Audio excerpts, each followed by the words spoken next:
Ukrainian delegates arrive in Turkey for peace talks with Russia, but hopes aren't high for a successful outcome. Well, Ukraine and Russia are going to be holding face-to-face peace talks today for the first time in more than a fortnight, with the Ukrainian side pushing for some kind of ceasefire. Yes, delegations from both countries are meeting in Istanbul, although hopes of a breakthrough are actually low. Let's get more on that and all the other developments on the war in Ukraine with Thomas Morgan. Morning, Thomas.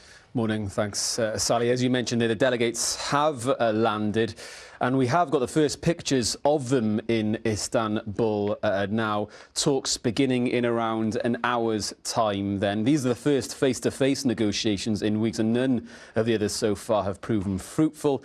And as you mentioned, there is scepticism that there won't be a positive outcome again this time around. Now, Russia is demanding that Ukraine abandon any intention of joining NATO, something President Zelensky has said he would compromise on, whilst Ukraine is aiming for a ceasefire, which seems unlikely, as the big issue is territory. Now, before progress is made, President Putin wants to make progress here in the east, the Donbass region. Russia has said it's aiming to liberate the eastern Ukraine and put a land corridor connecting that area to the Crimean Peninsula.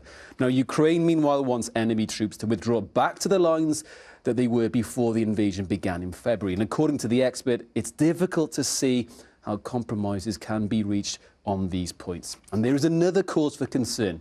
After last night, there were reports that after discussions in early March, 3 of those involved 2 Ukrainian peace negotiations and Russian billionaire Roman Abramovich claimed they suffered poisoning, burning sensation in their eyes among the symptoms and a rash. And Ukrainian's foreign minister has cautioned his team attending today. I advise anyone going for negotiations with the Russian Federation not to eat or drink anything, and preferably avoid touching any surface. The minimum programme is, first of all, humanitarian questions. And the maximum programme is ceasefire and reaching a lasting agreement on it. Overnight, President Volodymyr Zelensky again pleaded with world powers to toughen their sanctions on Russia, including an oil embargo. We are creating a group of experts at the President's office, Ukrainian and international, who will constantly analyse the sanctions against Russia. What is their real influence? Our goal is for the sanctions to work as intended and that there is no possibility to bypass them. Elsewhere, after going off script during a speech in Poland over the weekend, in which he appeared to call for a regime change in Moscow, President Biden has again had to clarify exactly what he meant in his words in Poland. Number one, I'm not walking anything back.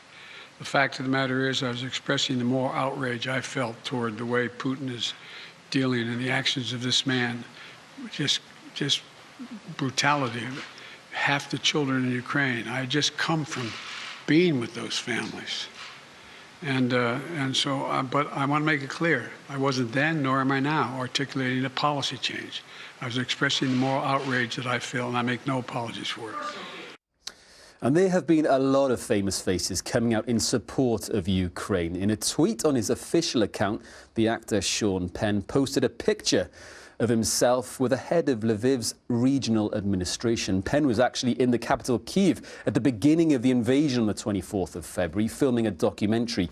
Since then, his charitable organisation has been working with housing and refugees in Poland. And earlier this week, he had threatened to smelt his Oscar if Ukraine's president was not invited to address the event in Los Angeles on Sunday. Not sure if that happened or not, to be honest, though. All right, let's take you through the morning's front pages now. We'll start off with The Guardian, which leads with the resumption of peace talks. As you can say, peace talks resume, as claims that Abramovich was poisoned. And a picture you can see on many of the front pages is that slap heard around the world, Will Smith on Chris Rock at the Oscars. Daily Mail now also looks at the fact that Roman Abramovich may have been poisoned at those peace talks. And again, as I said, that picture is on all the front pages. The Daily Mirror now with the same main story.